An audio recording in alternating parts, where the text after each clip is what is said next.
এবারে পাপড়ি ছোপাটাকে ছাপড়ি বানাতে হবে। যে কাভারটা আমরা কিনেছি পুরো অনেকেই বলবে ছাপড়ি লাগছে, আর অনেকে বলেও ফেলেছো, বাট কিচ্ছু করার নেই।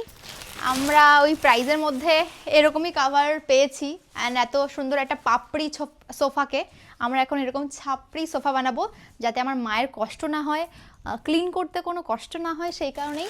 তো প্লাস্টিকটা রিমুভ করতে এত স্যাটিসফাইড মোমেন্ট, কারণ আসার পর থেকে মা পুরো মাথা শেষ করে ফেলেছে, ভালো করে বস, প্লাস্টিক নিচে নেমে যাচ্ছে, প্লাস্টিক খুলে যাচ্ছে। তো সেইভাবে আজকে মায়ের সামনে প্লাস্টিকটা ছিটছি না, ভালো লাগছে। যাই হোক, চলো ভালো করে এটা আনবক্সিং করি। আর এর কাভারটা কোথায়? এই যে দুটো সেমই কাভার নিয়েছি, আর এগুলো কিন্তু অনেক অ্যাফোর্ডেবলে পেয়ে গেছি ফ্লিপকার্ট থেকে, যেটা বেস্ট পার্ট লেগেছে। এই যে এরকম ফাইনাল লুক আসবে। তো আমি আর ভাই অনেক স্ট্রাগল করে এটা মানে সেট করেছি। তো চলো এটাও সেট করে একবারে ফাইনাল লুক দেখাচ্ছি। ইলাস্টিক দেওয়া আছে, এর জন্য কিন্তু খুব প্রপারভাবে সেট হচ্ছে এত সুন্দরভাবে। তো আমি কমেন্টে কিন্তু লিঙ্ক দিয়ে দেবো, তোমরা কিন্তু যারা চাইছো পারচেস করতে তারা ডেফিনেটলি করতে পারো। তো অনেক কালার অপশান রয়েছে। তো চলো এটা ভালো করে সেট করি।